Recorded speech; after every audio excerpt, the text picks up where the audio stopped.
हमारी कहानी का मेन किरदार है जोसेफ, जिसके पैर में बचपन में चोट लग गई थी और वो लंगड़ा कर चलता था। उसकी उम्र 47 है और वो अपनी माँ के साथ रहता है क्योंकि उसकी तबीयत अक्सर ख़राब रहती है। अगले सीन में हम देखते हैं कि जोसेफ एक स्कूल में टीचर है और टाउन के स्कूल में पढ़ाते हैं, लेकिन अभी इन्हें पता चलता है कि इस सेमेस्टर के बाद स्कूल बंद हो जाएंगे और सब जो पढ़ने के लिए दूसरे शहर 50 किलोमीटर दूर जाना होगा। तभी स्कूल में एक नई लड़की आती है जिसका नाम कैथरीन है। वो बहुत खूबसूरत है और सब उसी को देखते रहते हैं। जोसेफ की गर्लफ्रेंड रोजली भी उसी स्कूल में काम करती है। अब हम देख सकते हैं कि जोसेफ और रोजली बैठकर खाना खा रहे हैं। रोजली का बेटा भी जोसेफ का स्टूडेंट है। वो रोजली को कहता है कि उसे शहर में जॉब मिल सकती है, उसे ये ऑफर कबूल कर लेनी चाहिए, लेकिन रोजली मना कर देती है क्योंकि वो इतनी दूर नहीं जा सकती।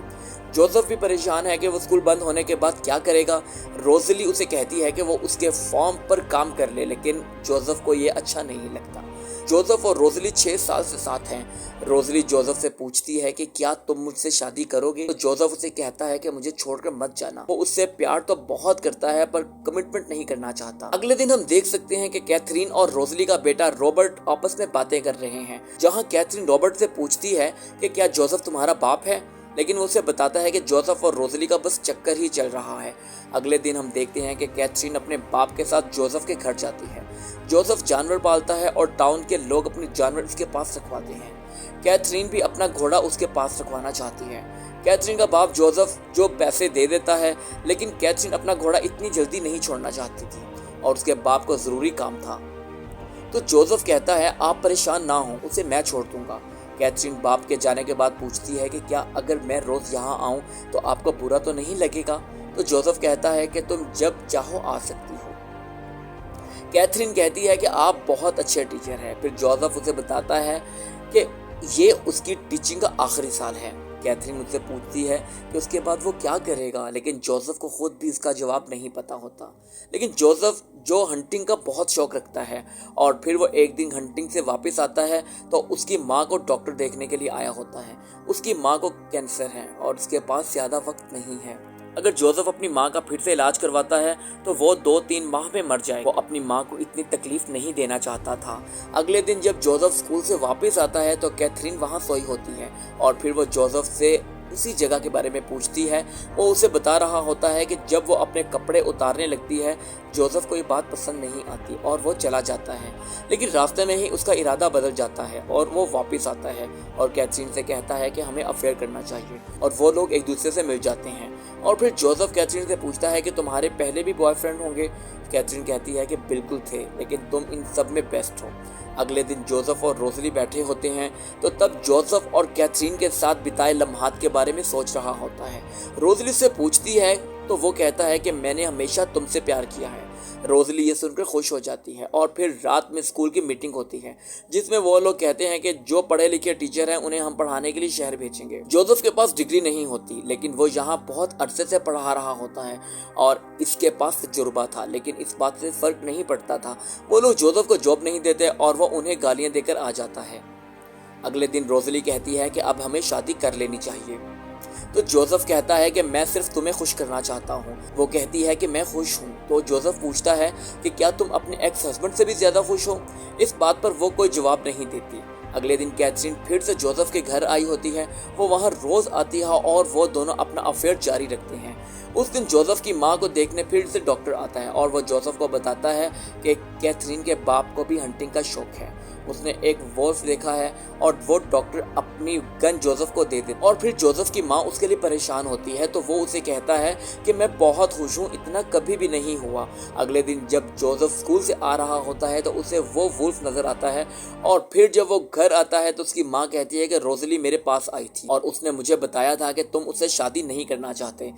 क्या तुम मेरे गुजरने का वेट कर रहे हो। वो कहता है कि मेरे पास अब जॉब नहीं है, मैं उसे कैसे प्रोवाइड करूंगा। तो उसकी माँ कहती है कि तुम मेरे बाद ये घर सेल कर सकते हो, रोजली के फॉर्म पर काम कर सकते हो, तो तुम्हें अब अच्छी जिंदगी गुजारनी चाहिए। अगले दिन क्लास में जोसेफ सबको शायरी करना सिखा रहा होता है।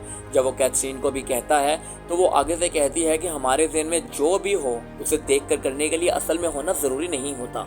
उसी वक्त वहाँ रोजली आ जाती है। जोसेफ थोड़ा सा awkward हो जाता है। फिर सब लोग अपनी अपनी शायरी सबमिट करवा देते हैं और कैथरीन लिखती है कि मुझे तुमसे मिलना है और फिर स्कूल से कैथरीन जोसेफ की गाड़ी में ही आती है।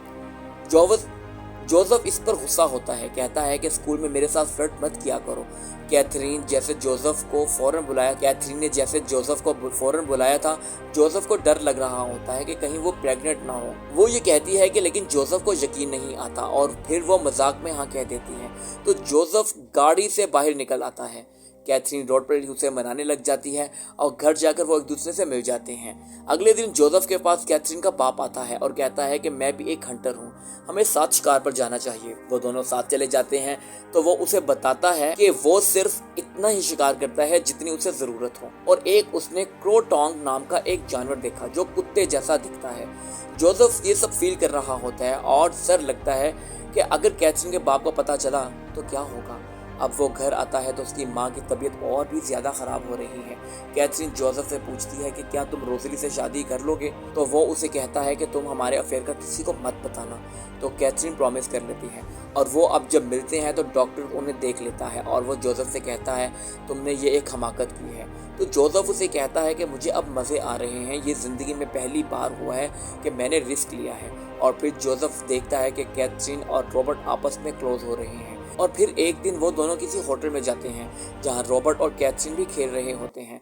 तो कैथरीन रोज़ली के पास आती है और कहती है कि क्या आप जोसेफ से शादी करने वाले हैं, आपका बेटा आजकल बहुत डिप्रेस रहता है। तो जोसेफ कैथरीन से कहता है कि ये हम देख लेंगे, तुम फिक्र ना करो। और जब जोसेफ रोज़ली को घर छोड़ने जाता है तो वो उसके साथ मिलना चाहती है, लेकिन जोसेफ इसे गाड़ी में ही मिलने का कहता है तो रोज़ली मना कर देती है और जोसेफ गुस्से में घर आ जाता है। उसकी माँ उसे कहती है कि ये सब क्या हो रहा है, क्योंकि वो जोसेफ और कैथरीन के अफेयर के बारे में जानती थी। और जोसेफ कहता है कि कभी कभी हमें वो सब भी करना चाहिए जो गलत हो। उसके इस अंदाज पर उसकी माँ भी उसे सीरियस नहीं लेती। उस रात बहुत बारिश होती है और जोसेफ रोज़ली के पास जाता है और कहता है कि हमारा रिश्ता बहुत बोरिंग है, मैं भी तुम्हारे साथ घूमना चाहता हूँ और बहुत सारी जगह देखना चाहता हूँ जैसा तुम अपने एक्स हस्बैंड के साथ करती थी। असल में जोसेफ जब 18 साल का था तब से वो कैथरीन को पसंद करता था, लेकिन कैथरीन इसके बेस्ट फ्रेंड को डेट करती थी और इससे शादी कर लेती है और फिर उसका हस्बैंड वॉर में जाता है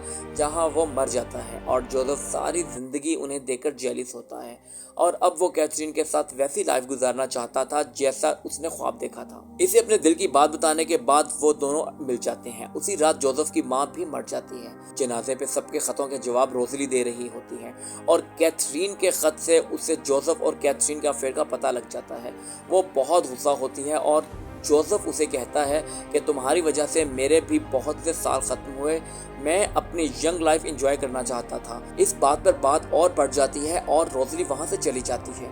तब कैथरीन इसके पास आती है और शादी का कहती है, लेकिन जोसेफ मना कर देता है और कहता है कि मैं सिर्फ रोज़ली से शादी करूँगा। और इस बात पर कैथरीन को भी गुस्सा हो जाता है और वो कहती है कि अब तुम देखना मैं क्या तुम्हारे साथ क्या करती हूँ। और फिर जोसेफ रोज़ली के पास जाता है और उससे माफ़ी मांगता है और कहता है मैं बस तुम्हारे करीब रहना चाहता हूँ, और फिर वो काउच पर सो जाता है। और फिर अगले दिन जोसेफ का दोस्त डॉक्टर आता है और वो रोज़ली को समझाता है कि वो लड़की पागल है, तुम जोसेफ को माफ़ कर दो और खुश रहो। रोज़ली अभी उसे माफ़ नहीं करना चाहती। और फिर अगले दिन रॉबर्ट स्कूल जाता है। वो उस सबसे बहुत खुश है क्योंकि वो नहीं चाहता था कि जोसेफ और रोज़ली की शादी हो। वो जोसेफ से कहता है कि आप बताएं मेरे फादर वार भी क्यों गए थे, वो मेरे फादर थे, उनके लिए तो फौज में जाना भी हुकूमत ने ज़रूरी नहीं किया था। तब जोसेफ कहता है कि वो मुझसे काम में बहुत आगे था और बस वो उस टाउन से तंग आ गया था इसलिए चला गया। जाते जाते रॉबर्ट ने जोसेफ को बताया कि कैथरीन के फादर उससे मिलने रात को आएंगे। जोसेफ डर जाता है और अपनी गन निकाल कर रख लेता है। के फादर आते हैं और कहते हैं कि कैथरीन ने शहर में भी यही सब कुछ किया था, इसलिए हम उसे टाउन में ले आए। वो कहती है कि वो तुमसे शादी करना चाहती है। केक जोसेफ कहता है कि इनकी उम्र में बहुत फ़र्क है, ऐसा नहीं हो सकता। कैथरीन का बाप कहता है कि वो तुम्हें भी फंसा रही है, लेकिन तुम्हें पता नहीं है। और रात को फिर कैथरीन आती है और वो जोसेफ से शादी का कहती है, तो वो उसे कहता है कि मैं तुमसे शादी नहीं कर सकता, हमारा एज डिफरेंस बहुत ज़्यादा है, तुम्हें किसी अच्छे इंसान से शादी करनी चाहिए। और फिर कैथरीन कहती है कि मैंने कुछ भी गलत नहीं किया। तभी वो देखता है कि उसके जानवरों के हिस्से में आग लग जाती है और वो बहुत कोशिश करता है उस आग को खत्म करने की। कैथरीन का घोड़ा भी मर जाता है और कैथरीन कहती है कि मुझे लगा था कि तुम उन्हें बचा लोगे, और फिर कैथरीन हमेशा के लिए उसकी लाइफ से चली जाती है। और फिर जोसेफ अपनी कोइन कलेक्शन भी सेल कर देता है और वो अब रोजली के साथ शादी करके दुनिया घूमना चाहता है। और अब वो रोजली के पास जाता है तो रोजली कहती है कि मुझे शुरू से पता था कि मुझे तुम पसंद करते हो, लेकिन मैंने तुम्हें इग्नोर किया और अब तुम्हें कैथरीन के साथ भी कमिटमेंट नहीं करना चाहिए। और फिर वो कहता है कि कैथरीन अब चली गई है, तो इस बात से भी रोजली को मसला नहीं। और अब हम देखते हैं कि रोजली और जोसेफ हर वो जगह घूमते हैं जहां जहां उन्होंने सोचा होता था। इसी के साथ ही ये मूवी एंड हो जाती है।